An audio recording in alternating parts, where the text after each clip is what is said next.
اعوذ باللہ السمیع العلیم من الشیطان الرجیم بسم اللہ الرحمن الرحیم فی بیوت اذن اللہ ان ترفع ویذکر فیہ اسمہ یسبح لہ فیہا بالغدو والآصال صدق اللہ العلی العظیم۔ ناظرین محترم، سورہ مبارکہ نور 24واں سورہ اور جس آیہ شریفہ کی تلاوت کا شرف حاصل کیا گیا اس کا نمبر ہے 3636۔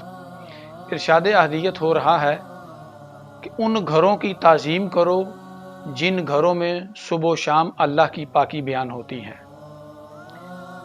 علماء اہل سنت کے 3 معروف علماء جنہوں نے اپنی اپنی کتابوں میں اس آیہ مجیدہ کا شان نزول درج کیا ہے، ان میں علامہ جلال الدین سیوطی، تفسیر در منصور اور تفسیر سالبی، یہ تینوں معتبر ترین اور معروف ترین علماء اہل سنت ہیں جنہوں نے اس آیہ مجیدہ کے ذیل میں جو تفسیر درج کی ہے وہ مختصراً آپ کی خدمت میں پیش کرتے ہیں کہ جب اس آیہ مجیدہ کا نزول ہوا تو صحابہ کرام رضوان اللہ تعالی اجمعین میں سے ایک شخص نے رسول خدا صلی اللہ علیہ وآلہ وسلم سے پوچھا کہ یا رسول اللہ، کیا ان گھروں سے انبیاء کرام کے گھر مراد ہیں جن پر اللہ تعالیٰ ارشاد فرما رہا ہے کہ ان گھروں کی تعظیم کرو؟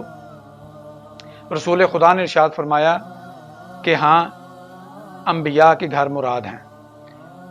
وہیں پر مسلمانوں کے پہلے خلیفہ حضرت ابوبکر رضی اللہ تعالی بیٹھے ہوئے تھے، وہ کھڑے ہو گئے اور رسول خدا سے پوچھنے لگے کہ یا رسول اللہ، کیا ان گھروں میں وہ گھر بھی شامل ہے؟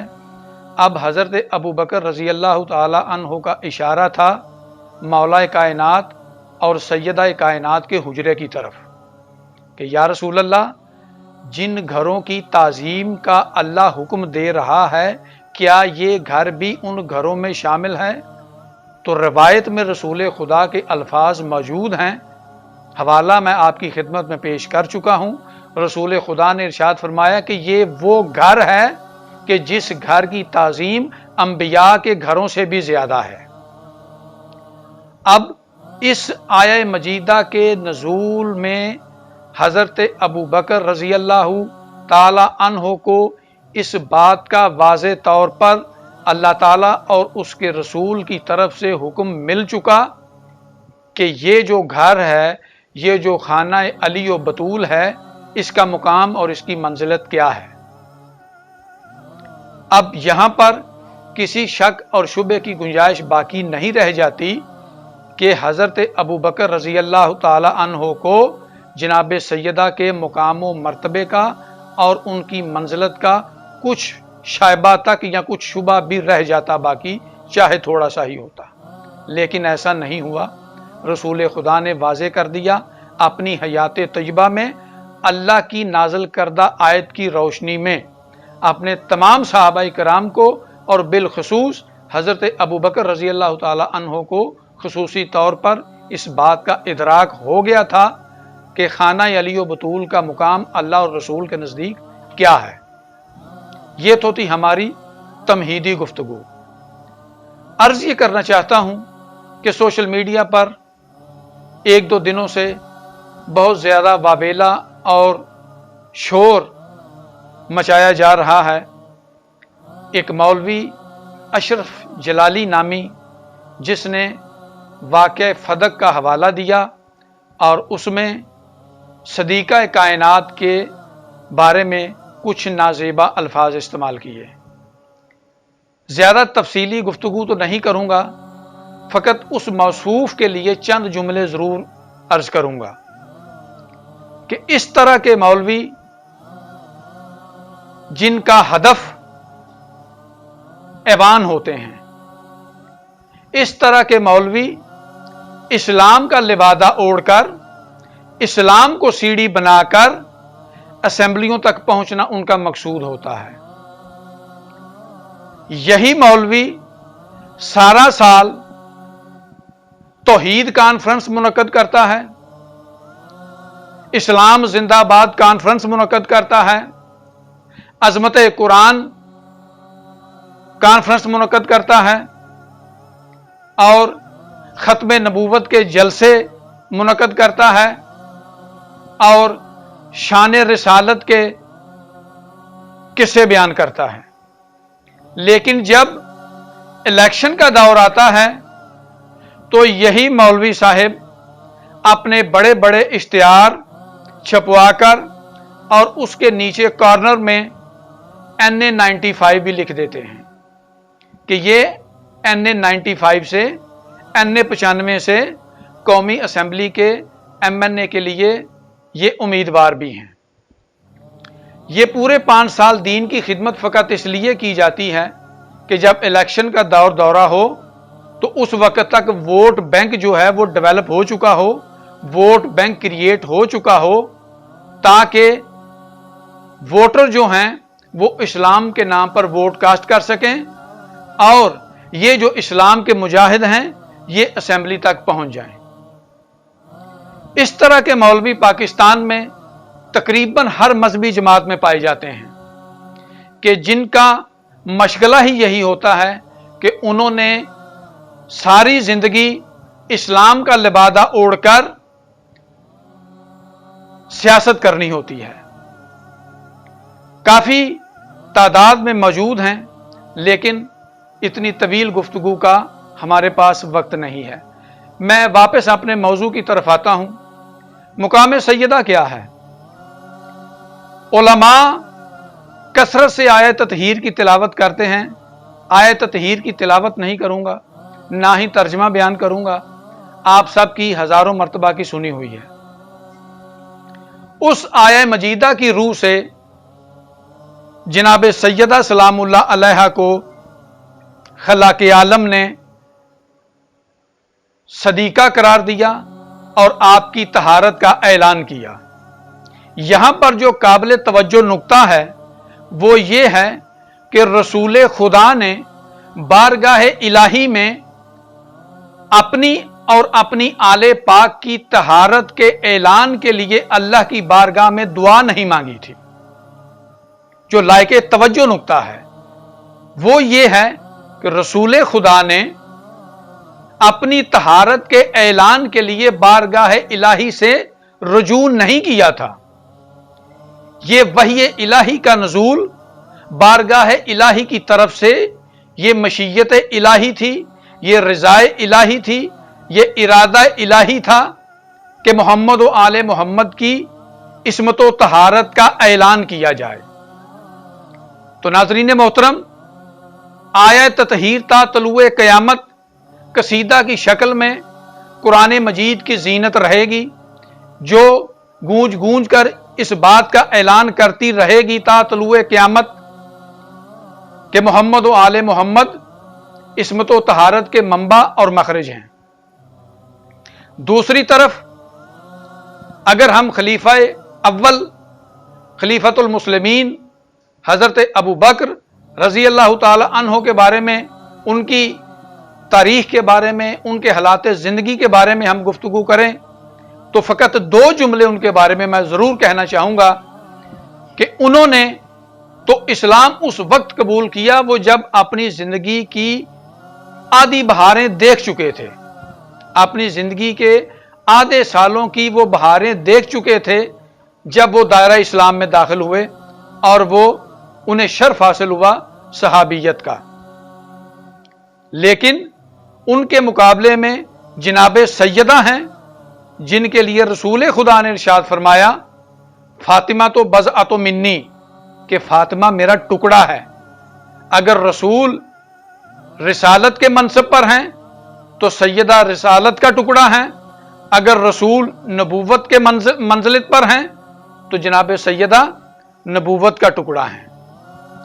तो आप जरा इस फर्क को मुलाजा फरमाएं कि हजरत अबू बकर रजी अल्लाह ताला अन्हु के पास जो एक एजाज है, जो एक मुकाम है, जो एक डिग्री है, वो है कि वो रसूल अल्लाह के सहाबी हैं। जब उन्होंने इस्लाम कबूल किया, दायरा इस्लाम में आए तो रसूल अल्लाह की सोबत में बैठे तो उन्हें सहाबियत का एजाज हासिल हुआ। तो हम अगर इस तारीखी पहलू के अलावा कुरानी पहलू का मुताला करें تو क्या अलहम्द से लेकर वन्नास की सीन तक कुरान मजीद में से कोई एक आयत भी ऐसी है कि जो हजरत अबू बकर रजी अल्लाह ताला अन्हो की इस्मत व तहारत का ऐलान करती हो? हरगिज नहीं। पूरे कुरान मजीद में कोई ऐसी आयत नहीं है कि जो उनकी इस्मत व तहारत पर दलालत करती हो। तो एक साइड पर एक तरफ तो सरापा तहारत और दूसरी तरफ सरापा सहाबियत, तो फर्क तो वाज़े हुआ ना नाज़रीन मोहतरम। अब किस्सा जो फदक है उसको तफसील के साथ खोलकर बयान करने का वक्त नहीं है कि जहां से यह बात चली थी, लेकिन फदक के हवाले से एक जुमला जरूर अर्ज करूंगा कि जब जनाब सैयदा सलामुल्लाह अलैहा फदक में गई हैं, वहां पर आपने सहाबा इकराम रिज़वानुल्लाह ताला अजमईन के मजमे में खुतबा इरशाद फरमाया। तो यहां पर एक और नुक्ता लायके तवज्जो है कि जब बीबी ने हजरत अबू बकर के सामने और दीगर सहाबा इकराम रिज़वानुल्लाह ताला अजमईन के सामने खुतबा इरशाद फरमाया, तो बीबी ने खुतबा इरशाद फरमाया और रसूलुल्लाह के तमाम सहाबा इकराम ने तवज्जो से बीबी का खुतबा समात किया। बीबी थी नुत्क करने वाली, सहाबा थे बीबी का नुत्क सुनने वाले। बीबी थी खिताब करने वाली, सहाबा इकराम थे सामे की हैसियत से। बीबी थी खिताब करने वाली, सहाबा इकराम मजमे की हैसियत से थे। बीबी ने गुफ्तगू की और सहाबा इकराम ने बीबी की गुफ्तगू को समाअत किया। खुतबा बड़ा तवील है, लेकिन सारे खुतबे में से फकत मौला कायनात अली इब्ने अबी तालिब अलैहिस्सलाम का एक जुमला नकल करना चाहता हूं कि जब आपका मुकालमा हुआ हजरत अबू बकर से, तो मौला कायनात ने वहां पर इसी आयत ततहीर का हवाला दिया था हजरत अबू बकर को कि ए इब्ने कहाफा, तुमने बिनते पैगंबर की गवाही को झुटलाया है, जबकि बिनते पैगंबर की इस्मत व तहारत की गवाही खुद खल्ला के आलम ने आयत ततहीर में दी है। तो क्या जब तुमने बिनते पैगंबर की शहादत को झुटलाया तो क्या तुम दायरा इस्लाम से निकल नहीं गए? क्योंकि तुमने कुरान हकीम की आयत को झुटलाया है, तुमने अल्लाह की गवाही को झुटलाया है। तो नाज़रीन मोहतरम, इसी गुफ्तगू के तनाजुर में बाज लोग इस बात का भी एतराज करते हैं, बतंगड़ बनाने की कोशिश करते हैं, मुकामे सैयदा से इनहिराफ करने की कोशिश करते हैं और जनाबे सैयदा सलामुल्लाह अलैहा का तकाबुल जो है वो जनाबे मरियम सलामुल्लाह अलैहा से करते हैं। मैं अपनी गुफ्तगू के आखिरी मराहल में दाखिल हो गया, तो चाहता हूं कि आज उस बात का भी वजाहत हो जाए कि जनाब मरियम के मुकाम में और जनाब सैयदा के मुकाम में क्या फर्क है। जनाब मरियम कहां पर किस मुकाम पर हैं और जनाब सैयदा सलामुल्लाह अलैहा किस मुकाम पर हैं। इस तकाबुल के हवाले से अर्ज करूंगा कि अगर सारा आलम इस्लाम तस्बीह नमाज में तस्बीह मरियम पढ़े तो मरियम अफजल, अगर सारा आलम इस्लाम अपनी नमाजों में तस्बीह फातिमा पढ़े तो फातिमा अफजल। अगर कुरान मरियम के घर में नाजिल हो तो मरियम अफजल। अगर कुरान मजीद फातिमा के घर में नाजिल हो तो फातिमा अफजल। अगर फातिमा का बेटा मरियम के बेटे के पीछे नमाज पढ़े तो मरियम अफजल। अगर मरियम का बेटा फातिमा के बेटे के पीछे नमाज पढ़े तो फातिमा अफजल। अगर सारा आलम इस्लाम मरियम के बाप का कलिमा पढ़े तो मरियम अफजल। अगर सारा आलम इस्लाम फातिमा के बाप का कलिमा पढ़े तो फातिमा अफजल। ناظرین محترم، اپنی گفتگو کے اختتام پر اس دعا کے ساتھ اجازت چاہوں گا کہ پروردگار عالم ہم سب کو محمد و آل محمد کی حقیقی معرفت حاصل کرنے، اس پر عمل کرنے اور اس کو سمجھنے کی توفیق عطا فرمائے۔ اللہ تعالی ہم سب کا حامی و ناصر ہو۔ اجازت دیجیے، اللہ حافظ۔